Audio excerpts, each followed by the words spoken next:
There's a moment when every boy realizes no one's coming to save him. And that's when he becomes a man. And some boys never get there and stay children forever. The bottom line is, no one's coming. No one. No one's coming to push you. No one's coming to tell you to turn the TV off. No one's coming to tell you to get out the door and exercise. Nobody's coming to tell you to apply for that job that you've always dreamt about. Nobody's coming to write the business plan for you. It's up to you.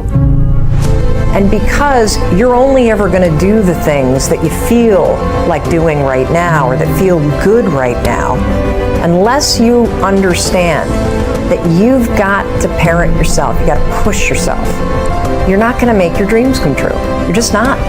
You know, life created this person, me. Life created me to be this fucked up person that I was back in the day. And I had to realize, man, that's okay, man. It's not my fault. Now I gotta go back and fix this shit, though.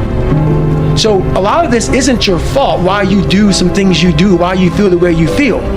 But no one's coming back to save your ass. You have to go back to where the shit started, wherever that place is for everybody, and have the courage to go back there and start fixing what broke you. So whenever shit gets nasty, David Goggins goes, "You had nobody anyway, motherfucker. You had nobody anyway, motherfucker. Look around you. There was no fucking team. It was you." But everybody needs that pat on the back. They need that training partner. They need that accountability coach. I don't need that shit. And neither do they. But it's what we've trained ourselves to believe that we need. People struggle to do things alone. And the path of the exceptional person is one of an exception, which means that you are not with other people. And rather than fighting that or bemoaning it, see it as an indicator that you're on the right path. Because if everyone else were cheering you on, then it means you're not in the right place, because it means you're just like everyone else, and that's not where you want to be. Life isn't fair at all. At all. So what are you going to do about it? I knew that no one was coming back to help me. No one's going to miracle me to be somebody special. So, mentality is the only thing that gets us through life. I was an underdog. We are all underdogs in life. Even the baddest person in the world should think that way.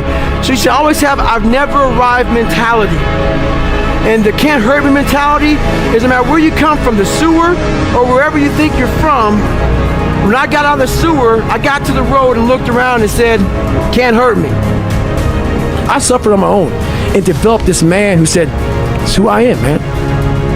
There is a period in everybody's journey where they are so different because they've started to do new things that they no longer fit in with their old set of friends. But they're not sufficiently developed that they've gained their new set of friends. And they're unsure.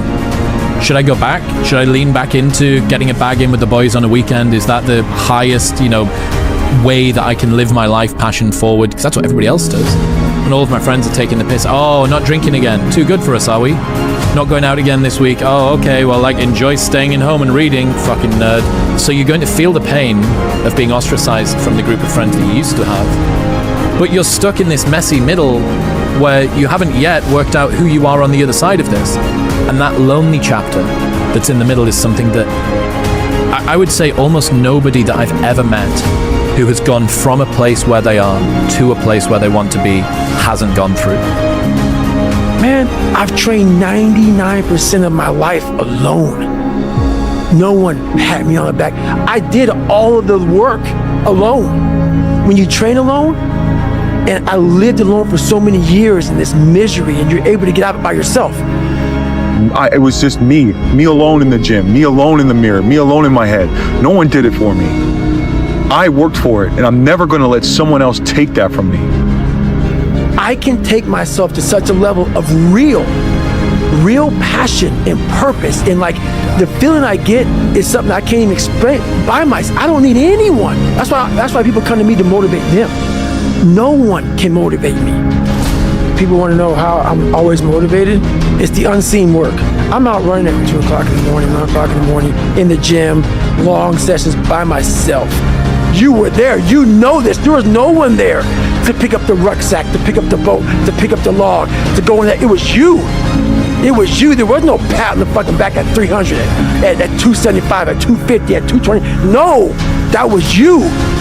So those things that come out of me, that extract from me in the darkness, people are looking for that pat on the back. Where is it?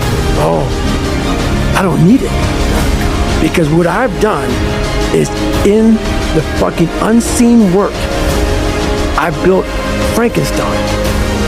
So whenever shit gets nasty, David Goggins goes, we had nobody anyway, motherfucker.